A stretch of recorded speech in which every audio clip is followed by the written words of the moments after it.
Good evening, everybody. This is Tal Schnell here with LeadWithGiantsTV. Our guest tonight, Mary Lee Adams. Welcome to our show. It's a pleasure to be here. Great. Now, my understanding you guys have some rain where you at. Tell us where you're from and where you're hanging out from this evening. I'm in Lambertville, New Jersey, the Garden State, although some people don't think of us that way. Lambertville is right on the Delaware, about half an hour from Princeton, and it is raining cats and dogs here. Goodness. Well, we'll try to keep you dry, but I know you've got some stuff in the basement that we need to watch out for. But just in case there's a storm, please don't think that Mary Lee had left the building. She's with us as much as she can, but there's some bad weather there. But I want to introduce Mary Lee Adams to our audience here, and I thank everybody that can join us, or you're going to watch this as a recorded show. Thank you so much for that. So Mary Lee Adams is a PhD author, organizational consultant, a facilitator, executive coach, professional speaker. She is the president of the Inquiry Institute, a consulting, coaching, and educational company. And her best-selling book is called Change Your Questions, Change Your Life, a bestseller in organization and leadership. And I know, Mary Lee, you've got a new book that's going to, or has come out as well, right? That's correct. That book is titled Teaching That Changes Lives. And teaching, as you know, is one of the things that leaders and managers need to be able to do as well. Great, great. So we want to dive into those conversations, but before we do, let's do some introductions from our panel. And so from left to right, to my left at least, we've got Andy Lyons. Hey, Lead with Giants. How are you? Andy Lyons here, Chief Passion Curator for BringBackDesire.com, hailing from Boston, Massachusetts. Great, great to have you. And Liz Stinselli there in Utah, introduce yourself there. Hi, I'm Liz Stinselli with Stinselli Advisors from Salt Lake City, Utah. Great to be here tonight. All right. And then next we have on there is Mary Lee Adams. Introduce yourself a little bit. I know I've done some introduction, but welcome to our show as well, and you're hanging out from New Jersey, right? Correct. Excellent. And last but not least, Mr. Robert Hunt here in Dallas. Introduce yourself a little bit here and where you're hanging out from. So I'm here in Frisco, Texas, which is north of Dallas, about a half an hour, and I lead peer groups for CEOs with Renaissance Executive Forums. Oh. Great. Welcome. So between all of us, I'm sure we can ask some really great questions. Oh, we're talking about questions, right? That's right. So, Mary Lee, introduce us to your area of expertise. I want to start off with your book that came out, Change Your Questions, Change Your Life. Tell us, how important is it to view questions and begin that question process in a healthy way? Tell us how that came about. Well, the title, Change Your Questions, Change Your Life, basically tells the story of the book. And when we talk about questions, we're talking about the ones we ask ourselves, the ones we think with, and also the ones that we ask others or the ones that we communicate with.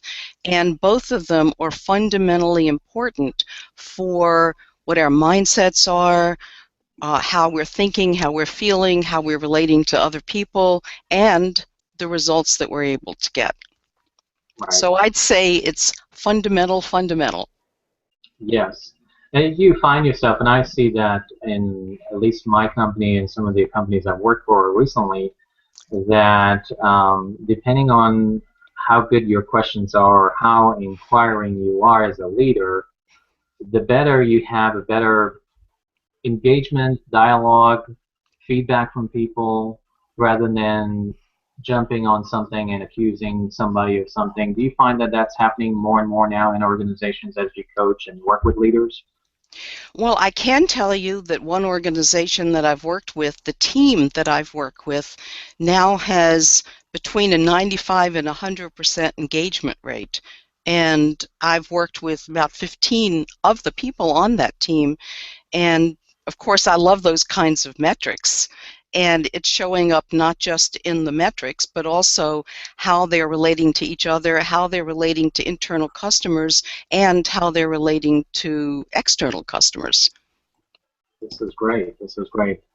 And let me turn it over to our panel, see if anyone has a question for you. I know they're just dying, thrilled to ask you a question. So go right ahead, whoever wants to go next. Well, I have one. I just typed a sloppy message version of it, but when you say you have 95% engagement rate, what does that mean? How do you measure that? I don't know, because it's actually a large government agency, and I think they may have used the Gallup polls or Gallup instruments or some substitute for that. So I can't give you that information. But it's also consistent with what we see in other companies. And one of the things that people can get on our website is a newsletter from Wharton that featured some of the work that we're talking about tonight. And that newsletter told a story about a company called Flextronics.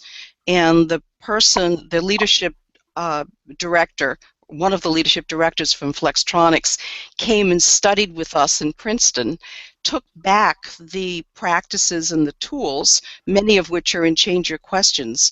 She took it back to Flextronics, and what she told me is that a business unit that they were working with of about 700 people, it was in a division of 14, and they were originally dead last, and they started doing this work using Change Your Questions, using the choice map, using the mindset work, and in about 3 months they were #1, and they have sustained that, or at least to position 2 or 3 for the last 3 years, I believe. Great. So, that's very metrics driven, and of course that's the kind of thing that we want to see. Great. Awesome. Who's got a question for Mary? Go right ahead. I do. Go ahead. Marilee, so can we use questions to turn negative conversations into constructive conversations? Absolutely. We do it all the time, and that's one of the points of what this work is all about. And you can do it in formal and informal conversations, also in meetings. And I actually had a story from we run a program called the Chief Question Officer Program, and one of the people in that program told me yesterday that she had been in a meeting and they were raising questions, but the questions had a negative tinge and were not questions that would be productive or uplifting. And in the middle of, and so when this question was raised, she said, well, that's a really good question. Could we recraft it a little bit? And she recrafted it in a positive, productive way and turned the meeting around. Wow. That's kind of like that, that YouTube sensation that went around where the beggar who was blind had a sign up. Yeah. And he wasn't getting any money at all, and then something happened, and he didn't know what happened, but this woman just changed the question on the sign, right? And all of a sudden people are throwing money in. That's what that reminds me of, Marilee. Well, a lot of the workshops I do, I call them Change Your Questions, Change Your Results. And what you just described fits perfectly into that. I'm remembering where I met you before, Marilee. Where's that? You gave a presentation to the Association of Event Planners or the event industry in McKinney, Texas, about a year ago. You remember doing that? I don't know, but I do know someone in that industry who uses my work, and you may have heard of it there. You came out and talked about queue storming, and that's where I remember meeting you at that event, because you got me onto the concept of queue storming, and that's what has a lot of what's driven the way I lead my groups today. Oh, that's wonderful. You can read about queue storming in Change Your Questions. It's a wonderful protocol, and I have to say, I think one of the best things I ever made up, certainly over 20 years ago. And it's really the difference between queue storming and brainstorming. In brainstorming, which, as you know, is kind of the iconic creativity exercise, but it doesn't always work. And I think when it doesn't work, one of the main reasons is that people are looking for answers and solutions to the wrong questions. And so what Q-storming does is help people come up with a lot of creative and sometimes breakthrough questions so that when they choose one to pursue, then it's one that's most likely to get them someplace that's really worthwhile getting.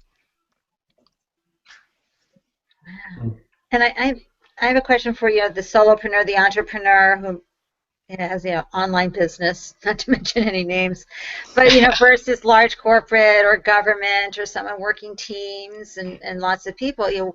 The Q storming, I guess you could have it with your mastermind or with yourself, have a hangout with yourself and ask yourself questions. But how would someone ask those questions on their own, looking at their business, looking at how to grow their business?